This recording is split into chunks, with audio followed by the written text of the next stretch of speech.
Bonjour Monsieur Bertin. Bonjour. Vous avez été la fois dernière au Burkina dans le cadre d'une activité. Vous étiez allé pourquoi?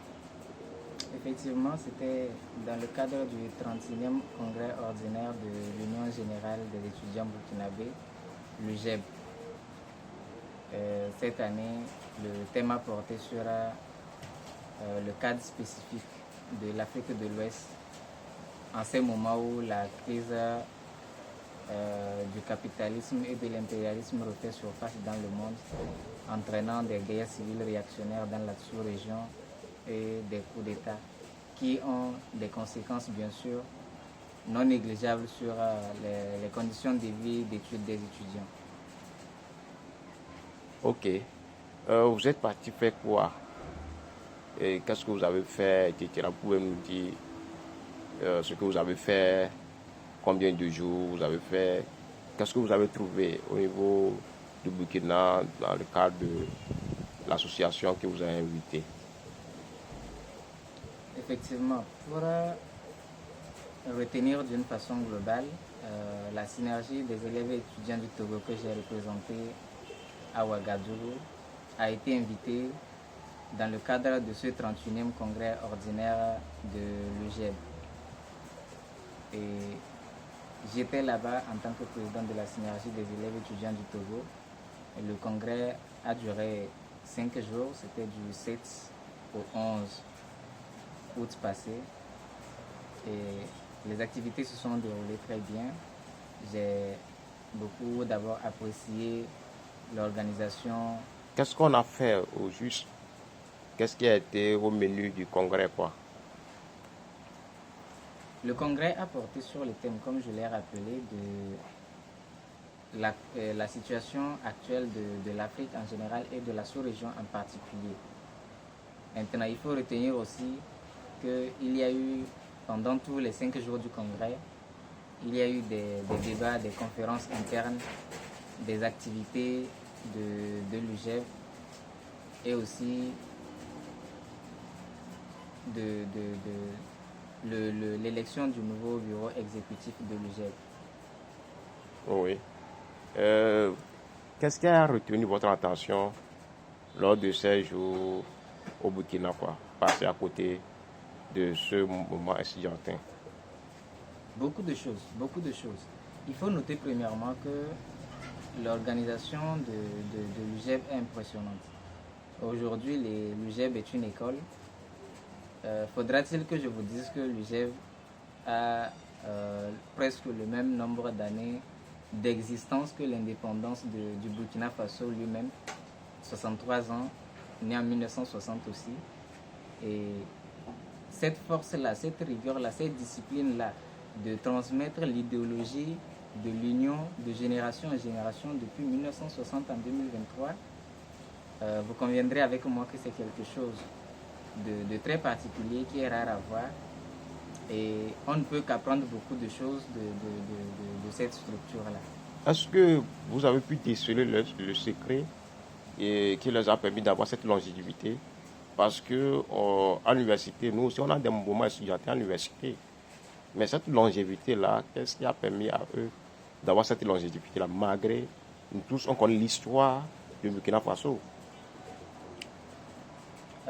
Dire que j'ai décelé le secret, ça serait un peu prétentieux, mais j'ai compris dans la mesure du possible et du plus large possible d'ailleurs, la façon dont ils ont réussi à s'organiser et à transmettre cette idéologie-là de génération en génération pour qu'elle soit encore plus forte aujourd'hui.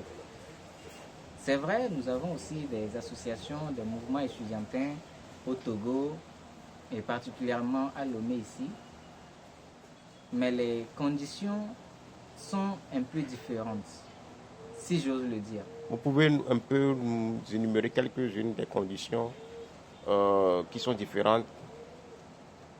D'abord, il faut noter que le niveau de maturité politique de la jeunesse estudiantine togolaise est très faible comparativement. Est-ce que vous avez pu déceler pourquoi la maturité politique au niveau du Burkina est supérieure à à celle du Togo. Qu'est-ce qui fait qu'au Togo, on a ce problème de manque de maturité politique au niveau, dans le monde étudiantin? Généralement, le manque de maturité politique au niveau du monde estudiantin est le même que dans la masse.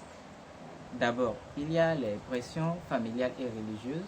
Il y a aussi une culture d'endoctrinement, si j'ose le dire, qui fait que C'est-à-dire une culture dans le temps comment? la culture d'endoctrinement, je veux dire par là, le Togolais croit en fait que user de la liberté d'expression est un délit. Est un délit. Et ça constitue un grave frein à l'évolution, à l'organisation d'une société. C'est toujours incompréhensible qu'en 2023, les étudiants ne soient pas en mesure de pouvoir dire à haute voix ce qu'ils pensent. Simplement dans la crainte d'être émaillés. Et ça, c'est un grand problème. Ça cause un grand frein. Mais au Burkina, vous avez pu voir que là-bas, les étudiants et les élèves sont plus à l'aise dans leur libre expression de donner leur opinion sur des faits de la société. Oui. Vous avez pu discuter avec quelques-uns. J'ai discuté premièrement avec des élèves qui étaient présents au congrès aussi, des élèves du lycée.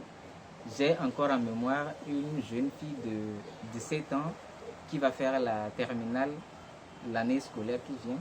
Et c'est impressionnant. Je viens de le dire, il y a des années-lumière entre la maturité politique des étudiants burkinabés et celle des Togolais.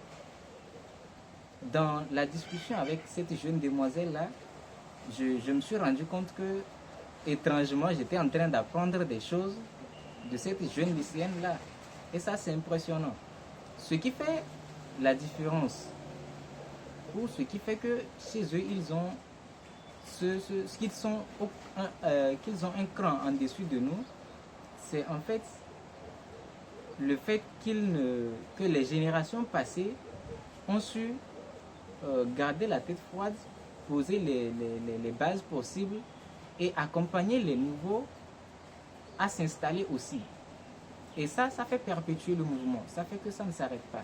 Mais quand vous êtes dans un monde, dans une société où tel vient, il fait son temps, il n'arrive pas à assurer la continuité et il s'en va, et que celui qui vient aussi devra recommencer à zéro, ça fait que vous êtes en perpétuel recommencement. Et ça n'avance pas. Maintenant, qu'est-ce que vous pensez faire au Togo à l'université après ce bref séjour au Burkina? Beaucoup de choses en tête. Ce qui concerne les détails, je crois que le temps nous dira.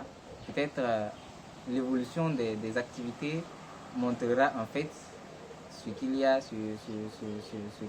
faire. Mais d'une façon globale, il faut retenir qu'il nous faut des sensibilisations de haut niveau pour faire comprendre à nos camarades étudiants que, comme on le répète toujours, rien ne se fait sans lutte. Il faut militer, il faut s'engager pour pouvoir améliorer nos conditions de vie, d'études et d'évaluation. Surtout dans un contexte où nous avons autant de problèmes actuellement dans les universités publiques du Togo. Rester et toujours dire Dieu fera, c'est un peu participer, à notre propre destruction tout simplement. Et qu'est-ce qu'on peut faire pour amener l'étudiant ou bien le citoyen à comprendre qu'il faut s'engager? Parce que beaucoup pensent que s'engager, c'est mettre sa vie en danger.